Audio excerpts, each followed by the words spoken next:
오늘 우리가 함께 나누실 하나님의 말씀은 로마서 5장 8절에서 11절입니다. 여러분 계신 곳에서 같이 한 목소리로 하나님의 말씀을 읽도록 할까요? 우리가 아직 죄인 되었을 때 그리스도께서 우리를 위하여 죽으심으로 하나님께서 우리에 대한 자기의 사랑을 확증하셨느니라. 그러면 이제 우리가 그의 피로 말미암아 의롭다 하심을 받았으니 더욱 그로 말미암아 진노하심에서 구원을 받을 것이니 곧 우리가 원수 되었을 때 그의 아들의 죽으심으로 말미암아 하나님과 화목하게 되었은즉 화목하게 된 자로서는 더욱 그의 살아나심으로 말미암아 구원을 받을 것이니라. 그뿐 아니라 이제 우리로 화목하게 하신 우리 주 예수 그리스도로 말미암아 하나님 안에서 또한 즐거워하느니라. 주님의 말씀입니다. 하나님 감사합니다. 이번에 취임한 바이든 대통령은 취임식 하루 전날인 19일 저녁에 워싱턴 링컨 기념관 앞에서 코로나 사망자 추도식을 열었습니다. 여러분 혹시 보셨었나요? 미국에서 코로나 전염병으로만 40만 명이 넘게 죽고 있는 현실을 애도하며 400개의 불빛을 켜고 추도식이 진행됐었습니다. 그 추도식에서 바이든 대통령은 To heal, we must remember. It's hard sometimes to remember, but that's how we heal. 이라고 말을 했습니다. 치유하기 위해서는 기억해야 한다. 때로는 기억하는 것이 힘들지만 그것이 바로 우리가 치유하는 방식이다 라며 말을 했었지요. 저는 그 표현이, 그 말이 참 마음에 깊게 다가왔습니다. 기억하는 것, 사실 쉽지 않은 일입니다. 우리는 과거가 부끄럽거나 혹은 고통스러울 때 그것을 잊으려고 할 때가 있죠. 과거에 붙잡히지 않고 지금의 현실을 바라보고 또 미래로 나아가기 위해서 우리는 분명 때로는 잊어야 할 때가 있다라고 생각을 합니다. 그러나 과거를 기억함으로써 오늘의 고통을 이해하고 또 미래를 바라볼 수 있다면 우리는 그 과정이 비록 힘들고 어렵더라도 과거를 기억해야 합니다. 고통스럽지만 과거를 기억함으로 미래를 향해 나아가고자 했던 역사적인 사건 중 하나, 바로 1995년 남아프리카 공화국 진실과 화해위원회라는 것이 있었습니다. 남아공에서는 약 40년 넘게 아파르트헤이트라는 그런 인종차별 정책으로 인해 폭력과 심각한 갈등 그리고 인권 탄압이 일어난 적이 있었습니다. 그러나 넬슨 만델라 대통령이 취임하면서 이제 이 아파르트헤이트로 인해 일어났던 폭력의 진실을 밝히고 또 가해자와 피해자들이 화해와 용서를 할 수 있도록 진실과 화해위원회를 구성했습니다. 진실과 화해위원회의 활동을 통해 끔찍한 차별과 학대의 현실이 드러나게 되었지만 위원회는 과거를 드러내는 것에 멈추지 않고 화해의 과정으로 나아갈 수 있도록, 즉 치유하기 위해서 과거를 기억하며 회복하는 길을 열었습니다. 제 이쪽에 지금 사진에서 보시는 것처럼 Truth and Reconciliation Commission 밑에 Healing Our Past라고 쓰여져 있죠. 과거를 치유하며 라고 그렇게 이제 이 일을 했던 것이죠. 2021년 미국은 강대국이라는 이름이 무색할 정도로 코로나 바이러스로 인해 끔찍한 고통을 겪고 있고 또 사회는 그 어느 때보다 분열되어 있는 것처럼 보입니다. 그렇기에 치유와 또 화해를 위해서 앞으로 나아가기 위해서 과거의 고통을 기억하는 것은 중요하고 또 필요한 일입니다. 그런 점에서 지난 화요일 코로나 사망자 추도식은 참 의미 있는 역사적인 순간이었다고 생각합니다. 그리고 우리의 신앙에서도 기억은 참 중요합니다. 왜냐하면 우리는 기억을 통해 신실하신 하나님을 만날 수 있기 때문입니다. 예를 들어 신명기가 바로 그 기억과 관련된 책입니다. 이스라엘 민족은 하나님의 인도하심과 은혜를 통해 이집트로부터 나와 자유와 구원을 얻었습니다. 그러나 그 출애굽 과정에서 여전히 하나님을 불순종하여 출애굽 1세대는 광야에서 방황하다가 생을 마감하게 되지요. 그리고 이제 광야 2세대가 약속의 땅에 들어가기 전 모세가 백성들에게 지난 과거를 이야기하며 하나님이 누구이시며 또한 어떠한 일을 행하셨는지를 기억하라 라고 강조하는 책이 바로 신명기입니다. 그래서 신명기에는 기억하라 라는 명령이 자주 반복이 됩니다. 예를 들어 신명기 8장 2절부터 5절을 보시면 여러분 우리 한번 같이 소리내서 읽어볼까요? 당신들이 광야를 지나온 40년 동안 주 당신들의 하나님이 당신들을 어떻게 인도하셨는지를 기억하십시오. 그렇게 오랫동안 당신들을 광야에 머물게 하신 것은 당신들을 단련시키고 시험하셔서 당신들이 하나님의 계명을 지키는지 안 지키는지 당신들의 마음속을 알아보려는 것이었습니다.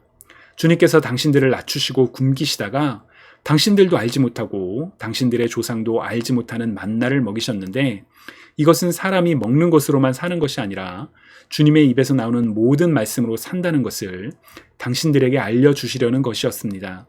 지난 40년 동안 당신들의 몸에 걸친 옷이 헤어진 일이 없고 발이 부르튼 일도 없었습니다. 당신들은 사람이 자기 자녀를 훈련시키듯이 주 당신들의 하나님도 당신들을 훈련시킨다는 것을 마음속에 새겨두십시오. 아멘. 저는 이 말씀을 참 좋아합니다. 제가 군대에 이제 가게 되었을 때, 또 미국으로 유학을 오게 되었을 때, 저는 이 말씀을 품으며 이렇게 나아갔었기 때문입니다. 광야라는 고통의 시간이 이제 내 앞에 펼쳐지겠지만, 그 과정은 고통만으로 가득한 의미 없는 시간이 아니라 그 시간을 통해 나를 변화시키실 하나님을 만나게 될 것이라고 기대했었습니다. 또 고통 속에서 완전히 넘어지지 아니하고 또 피할 길을 내시며 우리를 보호하시며 그 보호하심 속에서 또한 우리를 훈련시키시는 하나님을 소망하며 이 말씀을 붙잡았었습니다. 여러분에게 광야의 시간은 언제인가요? 어쩌면 많은 분들에게 코로나 팬데믹의 시간이 광야와도 같으리라고 생각을 해봅니다. 광야는 지금 당장의 삶이 위태로운 공간일 뿐 아니라 어디로 가야 할지 방향조차 가늠하기 힘든 곳입니다. 만약 그런 날들이, 그런 삶이 여러분의 지금의 삶에 일어나고 있다면 광야에서 함께 하시며 인도하셨던 하나님을 기억하시기 바랍니다. 비록 우리의 현실은 광야와 같다 할지라도 우리가 하나님의 신실하심을 기억할 수만 있다면 우리는 광야에서 완전히 엎드려지지 아니하고 우리의 믿음의 조상들이 그랬던 것처럼 하나님의 인도하심과 보호하심 속에 광야를 지나게 될 것입니다. 주님이 사랑하시는 여러분, 여호와 하나님을 기억하시기 바랍니다. 신실하신 하나님께서 행하신 일들을 기억함으로 오늘을 살아가는 우리가 믿음과 소망 속에서 한 걸음 한 걸음 또 하루를 살아낼 수 있기를 함께 기도하는 저와 여러분이 모두가 되시기를 축복합니다. 우리가 조금만 눈을 돌리면 우리 주변에는 고통 가운데 힘들어하는 이들이 참 많습니다. 코로나로 인해 이미 세상을 떠난 40만 명과 그리고 사랑하는 이들을 떠나보내야 했던 그리고 남겨진 사람들, 그들의 아픔과 고통 속에서 함께 애통하는 가운데 선하신 하나님을 기억하며 그 선하신 하나님에 대한 기억을 함께 나누는 저와 여러분 모두가 될 수 있기를 소망합니다. 우리의 신앙에서 기억이 중요한 또 하나의 이유는 바로 오늘 우리가 읽은 본문에서 드러납니다. 왜냐하면 기억은 우리가 받은 은혜를 더욱 깊고 풍성하게 알 수 있도록 해주기 때문입니다. 저는 개인적으로 오늘 우리가 읽은 로마서를 어느 한 부분만 떼어서 읽기는 어려운 성경책이라고 생각을 합니다. 왜냐하면 바울이 로마 교회에 쓴 편지는 단순히 로마라는 지역에 있는 교인들을 대상을 위한 그런 편지가 아니라 정말 그 안에 복음의 핵심이 담겨 있기 때문입니다. 그래서 종교개혁자 루터는 로마서를 그 자체 안에 성서의 전체 의도가 내포되어 있으며 신약 혹은 복음의 가장 완벽한 개요라고 말하기까지 했습니다. 다만 문제는 로마서가 이 로마서에 담겨있는 바울의 논지가 마치 탑을 쌓아가는 것처럼 치밀하게 배열되어 있다 보니 그 일부만을 떼어서 읽으면 바울이 로마서를 통해 우리에게 전달하고자 하는 메시지를 이해하기 어려울 때가 있습니다. 그래서 비록 오늘 우리는 로마서의 일부분만을 이야기하지만 여러분들께서 시간을 내셔서 꼭 로마서를 처음부터 끝까지 한번 읽어보실 수 있기를 권면을 드립니다. 로마서 1장에서 바울은 복음은 하나님께서 약속하신 그리스도 예수에 관한 복된 소식이라고 말합니다. 여러분, 복음이 무엇이라고요? 바로 하나님께서 약속하신 그리스도 예수에 관한 복된 소식이 복음입니다. 이어서 바울은 바로 그 복음이 유대인과 이방인 모두 믿는 사람들을 구원에 이르게 하는 하나님의 능력이며 하나님의 의가 복음에 담겨 있기에 자신은 복음을 부끄러워하지 않는다라고 선언합니다. 이처럼 바울은 로마서 초반부에서 복음이 무엇이며 복음의 핵심을 정말 간결하게 선포하고 난 뒤에 1장 후반부부터 3장에 이르기까지 왜 우리에게 복음이 필요하게 되었는지를 설명을 합니다. 모든 사람, 곧 하나님의 부르심을 먼저 받았던 유대인이나 이방인이나 모든 사람이 죄를 지어 하나님의 영광에 이르게 되었지 못했다라고 말할 뿐만 아니라 진노의 심판, 곧 죽음이라는 죄의 대가가 모든 사람들에게 임하게 되었음을 바울은 이야기합니다. 그리고 바울이 이야기하는 바로 이 부분, 바로 죄와 죽음이 우리 신앙의 출발점입니다. 아니, 출발이 좀 활기차고 좀 희망차야 되는데 어떻게 죄와 죽음, 그런 부정적인 내용이 우리 신앙의 출발점입니까? 라고 의문을 품으실지도 모르겠습니다. 우리는 하나님의 형상에 따라 하나님 보시기에 좋았더라고 말씀하실 정도로 좋게 선하게 창조되었지만 하나님을 먼저 거부하고 불순종하여 자신의 뜻을 따랐기에 죄의 굴레 아래에 갇히게 되었습니다. 여러분, 우리의 정체성이 무엇인가요? 누군가 여러분께 당신은 누구입니까? 라고 묻는다면 여러분들께서는 무엇이라고 답변을 하시겠습니까? 우리의 이름, 출신, 직업, 혹은 누군가의 관계 등 우리에게는 우리가 누구인지를 설명하는 많은 것들이 있죠. 그러나 그 많은 정체성들 중에서 여러분에게 가장 소중한 것은 무엇인가요? 저 자신을 설명하는 많은 것들이 있지만 저는 하나님의 자녀라는 그 명칭이 소중하고 정말 가장 소중한 것이라고 생각을 합니다. 여러분, 우리는 하나님의 자녀입니다. 나는 왜 이럴까? 나는 왜 이렇게 약하고 보잘것없을까? 라는 생각이 때로는 여러분을 누를 때가 있다면 여러분 그때마다 기억하시기 바랍니다. 우리는 하나님의 자녀입니다. 우리 각자의 가슴에 손을 얹고 우리 자신에게 한번 말해볼까요? 너는 하나님의 자녀란다. 너는 하나님의 자녀란다. 아멘. 여러분, 우리는 하나님의 자녀입니다. 그러나 우리가 하나님의 자녀가 되기 전에 우리에게 정말 치명적인 정체성이 하나 있었습니다. 바로 죄인이라는 정체성입니다. 모든 사람이 죄를 지었음에 하나님의 영광에 이르지 못했다라는 말씀은 바로 우리가 누구인지를 보여주는 말씀이기도 합니다. 그렇습니다. 우리는 하나님의 자녀이기 전에 죄인이었습니다. 하나님이 우리를 버리신 것이 아니라 우리의 자유의지로 먼저 하나님을 거부했던 죄인, 원수가 바로 우리였습니다. 그래서 지금도 우리 안에는 끊임없이 하나님의 뜻이 아닌 내 뜻대로 살기 원하는 죄성이 우리를 유혹하고 우리를 지배하려고 할 때가 있지요. 우리는 하나님의 자녀이기 전에 먼저 죄인이었다라는 그 사실을 우리가 기억해야 합니다. 그러나 우리가 아직 죄인 되었을 때, 바로 그때에 하나님의 아들 그리스도께서 우리를 위해서 이 땅에 인간의 모습으로 오셨고 우리를 대신하여 고통당하시고 죽으셨습니다. 하나님의 아들이신 삼위 하나님이신 예수님께서 우리를 대신하여 죽으신 것이지요. 바울은 우리가 아직 죄인 되었을 때에 하나님의 아들 그리스도께서 우리를 위해 죽으신 것이 바로 우리를 향한 하나님의 사랑의 증거라고 선언합니다. 우리 로마서 5장 8절을 같이 한번 읽어볼까요? 우리가 아직 죄인 되었을 때 그리스도께서 우리를 위하여 죽으심으로 하나님께서 우리에 대한 자기의 사랑을 확증하셨느니라. 아멘.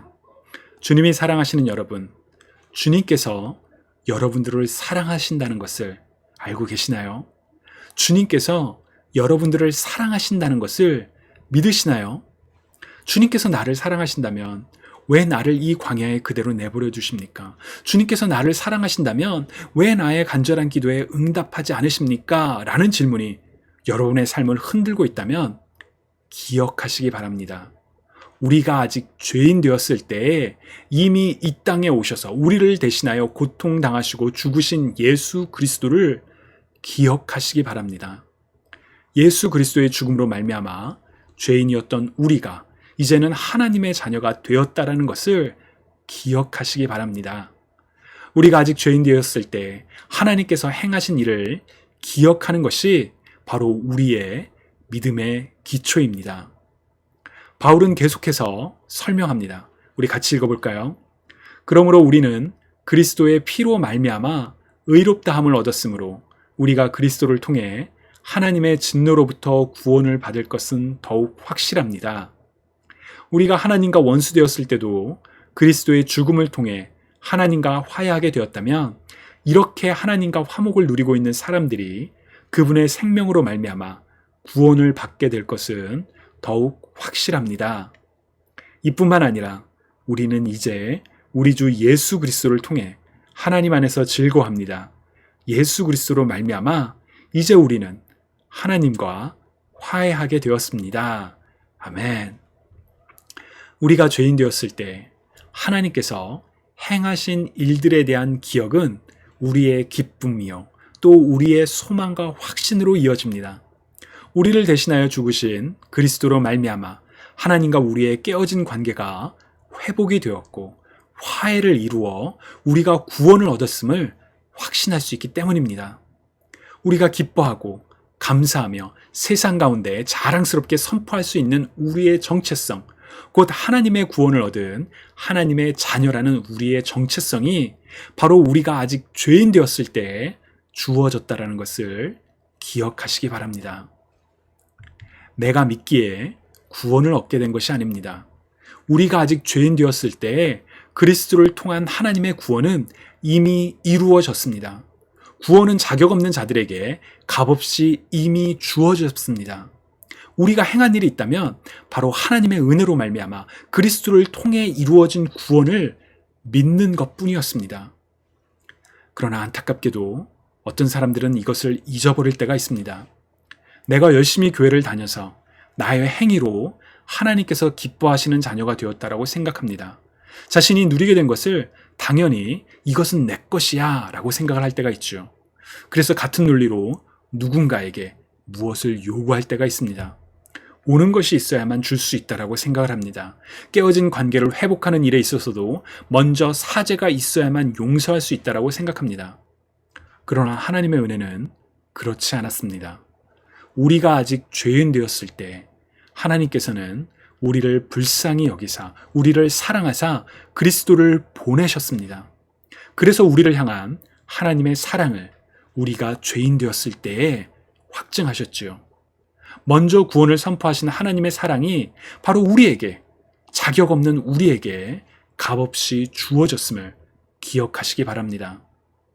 여러분의 삶에 용서하기 힘든, 아니 그냥 잊어버리고만 싶은 누군가가 있습니까? 그를 생각하는 것만으로 마음이 힘들고 아파서 그냥 잊어버리는 것을 선택하셨을지도 모르겠습니다.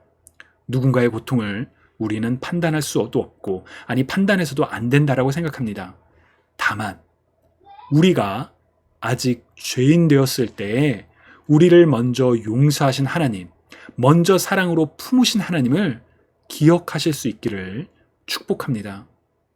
주님께서는 우리에게 가장 위대한 계명 2가지를 말씀하셨습니다. 하나님을 우리의 마음과 뜻과 힘을 다해 사랑하는 것과 우리의 이웃을 내 몸처럼 사랑하는 것이었죠.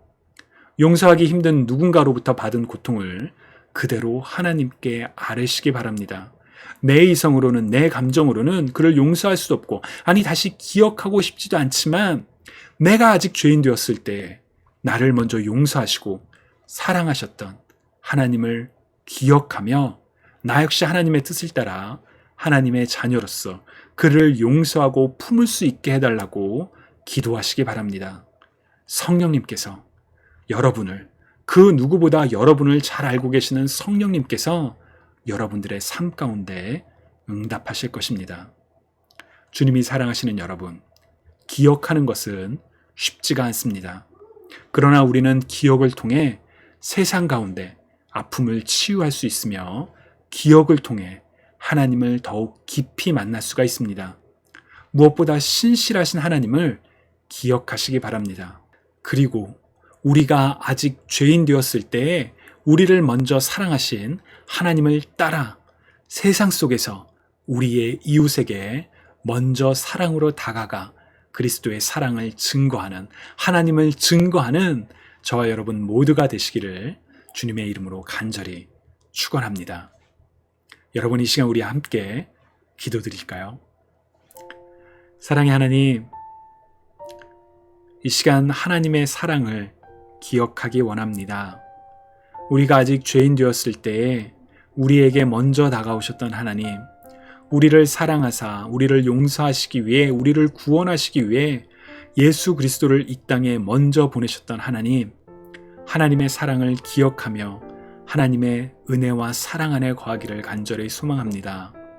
주님, 우리가 살아가는 세상에도 정말 많은 아픔과 또 고통들이 있습니다.